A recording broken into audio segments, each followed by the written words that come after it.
Biz elə bir ki, bu Saatlı rayon Mirzəli kəndində yaşamırıq, elə bir ki, Amazon meşəsində yaşayırıq. Bilmirik haradır bura. Sualtı quruntuların dərdindən, bax evimiz bu günə qalıb. Respublikanın vətəndaşı deyilik. Qeyri-yerdən gəlməmişik ki, burada doğulmuşuq, burada yaşayırıq.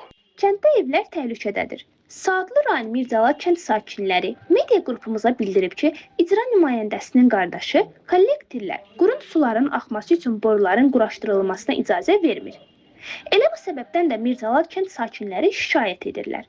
Bildirirlər ki, yığılan yağış və qurun suları səbəbindən evlərində çökmə, eroziya baş verib.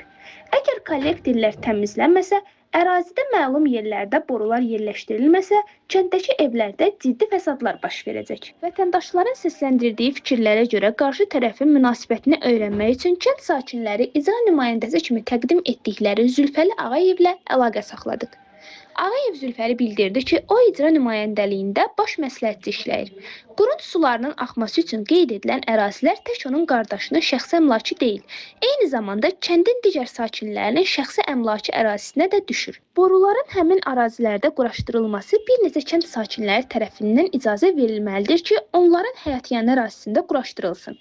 Ağayev onu da bildirir ki, qeyd edilən problemdən icra nümayəndəliyinin və kənd bələdiyyəsinin məlumatı var.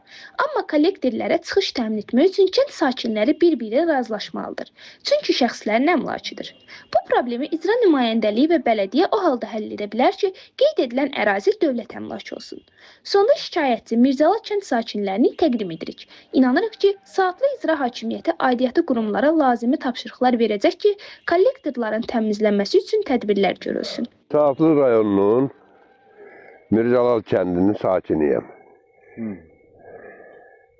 Bu yurtda biz 65 ildir yaşayırıq. 66 ildir dahi. Ev. Sualtı quruntuların dərdindən, bax evimiz bu günə qalıb. Uçur dağılır. Nəvələrimiz, balalarımız, hamısı biraz ki yağış gəldi havaya, qış oldu, burada həyətdə yerimək olmur zinənin əlindən. Yəni biz bu Respublikanın vətəndaşı deyilik. Qeyri-yerdən gəlməmişik ki, burada doğulmuşuq, burada yaşayırıq. 80-a yaxın yaşım var. Sizdən xahiş edirik. Buna bir sərəncam verəsiniz, belə şeylərə.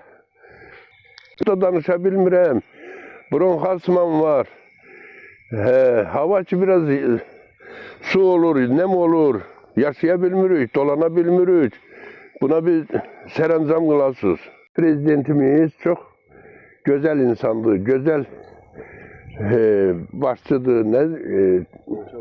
Onun dediklərinə heç kim burada icra eləmir. Hay eləyirlər, amma ortada heç bir şey yox. O cür prezidentin bu cür işçiləri olmaz. Gərək o dediyinə əməl olunsun. Hamı da firavan yaşasın. Yoxsa birini dandırırlar, birini qandırırlar. Bu belə olmaz axı.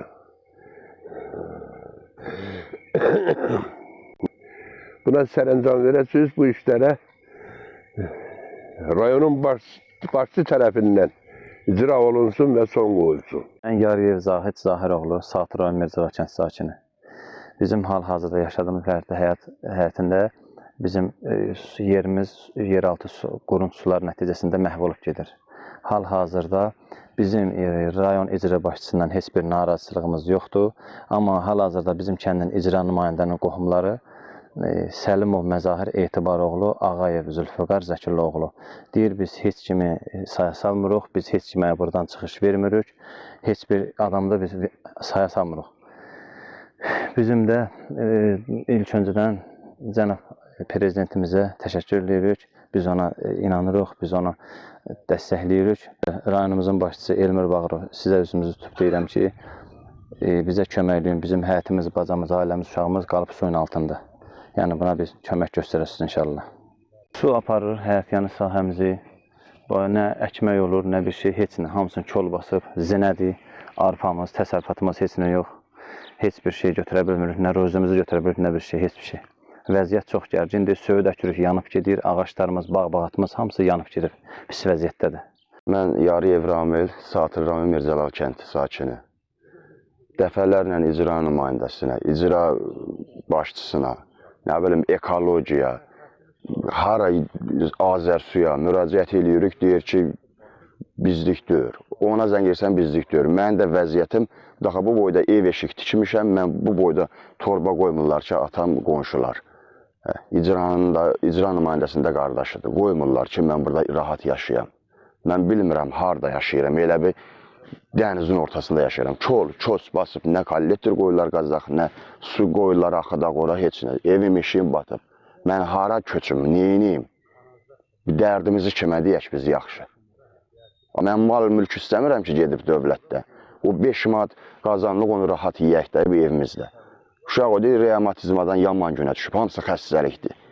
Məktəbə də gedə bilmirlər uşaqlar. Sapoğu buradan evdən geyinib, gedir yolun başında çıxardır, əqqabını geyinir, gedir məktəbə. Belə yaşayış olar. Vəziyyətimiz odur ki, bizə 6 metr, 7 metr buradan icazə versinlər, bu turbana taxıb, kanala çıxsın, geçsin, şu kollektor. Gedib tökülür dənizə. Bir dənə ona şərait yaratsınlar. Şərait burada bir dənə burada yolu qazmaq lazımdır. Onu da heç bir qonşular burada imkan yaratmırlar. Deyirlər ki, vermirik. Bir dənə asfalt yarılmalıdır, buradan yoldur, torpaq yoldur, yarılmalıdır, keçməlidir. Yəni turb atmalıyıq.